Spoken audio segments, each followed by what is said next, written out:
जय श्री कृष्ण। दोस्तों, आपके माता पिता, गुरुदेव, भगवान और इष्ट देवता सभी को मेरा प्रणाम। आज इस वीडियो में हम आपको श्री कृष्ण जन्माष्टमी की पौराणिक कथा सुनाएंगे। हिंदू धर्म में जन्माष्टमी पर्व का विशेष महत्व है। यह पर्व भगवान श्री कृष्ण को समर्पित है। इस दिन लोग व्रत रखते हैं और भगवान श्री कृष्ण के बाल स्वरूप पूजा करते हैं। शास्त्रों के अनुसार भाद्रपद की कृष्ण अष्टमी को रोहिणी नक्षत्र में भगवान श्री कृष्ण का जन्म हुआ था। जन्माष्टमी के दिन लोग पूजा अर्चना करते हैं। पूजा के दौरान श्री कृष्ण की जन्म कथा सुनना भी बहुत लाभदायी माना जाता है। कहानी शुरू करने से पहले अगर हमारे चैनल पे आप नए हैं तो इसे सब्सक्राइब कर ले और बेल नोटिफिकेशन को ऑन कर ले ताकि आने वाली सभी व्रत और कथाओं की जानकारी आपको मिलती रहे। तो चलिए कहानी शुरू करते हैं। द्वापर युग में भोज वंशी राजा उग्रसेन का मथुरा में शासन हुआ करता था। वे बड़े ही दयावान राजा थे और प्रजा भी उनका बहुत आदर करती थी। लेकिन उनका पुत्र कंस बहुत ही अत्याचारी था और प्रजा को आए दिन कष्ट देता रहता था।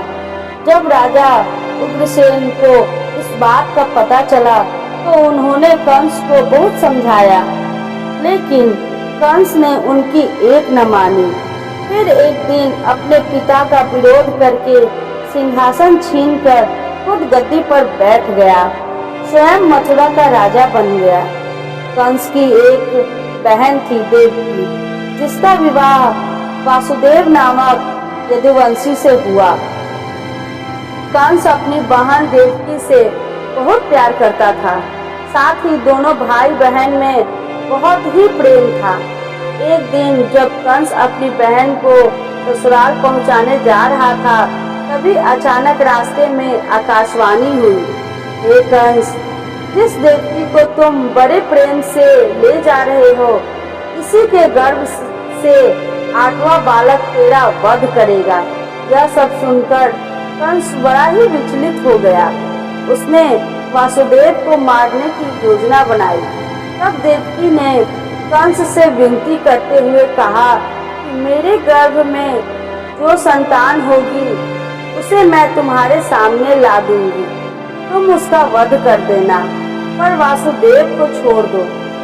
तब कंस ने देवकी की बात मान ली, लेकिन तब उसने वासुदेव और देवकी को कारागृह में डाल दिया। वासुदेव देवकी की 7 संतान हुई। 7 को कंस जन्म लेते ही मार दिया। अब बारी थी 8वें बच्चे की होने की। कंस ने इस दौरान कारागृह में वासुदेव और देवकी पर और कड़ी पहरेदार बैठा दिया।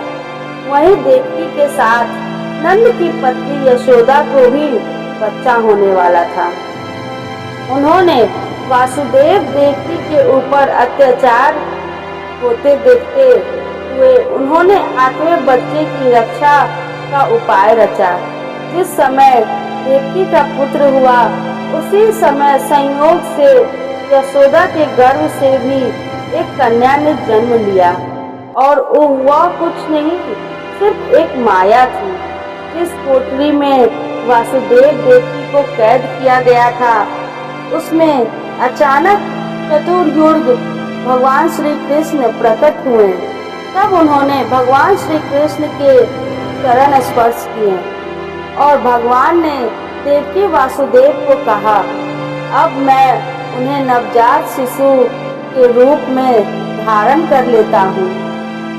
साथ ही तुम मुझे इसी क्षण वृंदावन के नंद की यहाँ ले जाओ और उनके यहाँ जिस कन्या का जन्म लिया है उसे लाकर कंस को सौंप दो। तब वासुदेव ने भगवान से कहा, इतने कड़े पहरे में मैं कैसे जा सकता हूँ?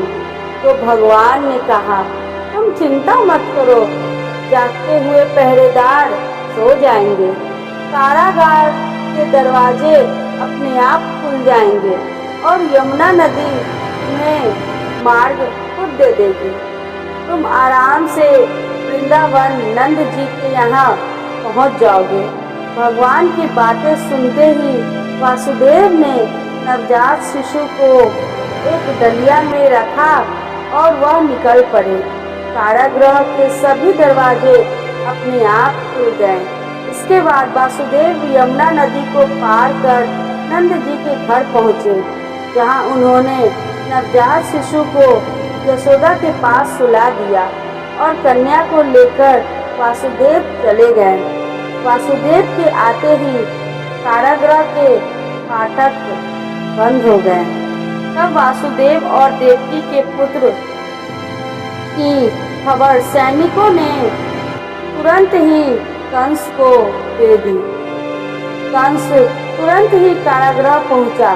तभी उसने उस नवजात कन्या को देख लिया। उसने कन्या देवकी से छीन लिया और जैसे ही उस बच्ची को जमीन पर पटकना चाहा, वैसे ही कन्या आकाश में उड़ गई। उसने कहा, अरे मूर्ख, तुझे मारने वाला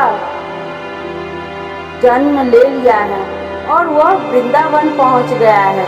वे जल्द ही तुझे दंड देगा। कंस ने कई बार भगवान श्री कृष्ण को मारने की कोशिश की, लेकिन वे नाकाम हैं। जब भगवान श्री कृष्ण युवा अवस्था में हुए तो उन्होंने कंस से युद्ध किया और उन्होंने अपने मामा कंस का वध कर दिया। हे कृष्ण, हम सब पर अपनी कृपा बनाए रखना। बोलो कृष्ण भगवान की जय हो। हमारी वीडियो को अंत तक देखने के लिए बहुत बहुत धन्यवाद। जय श्री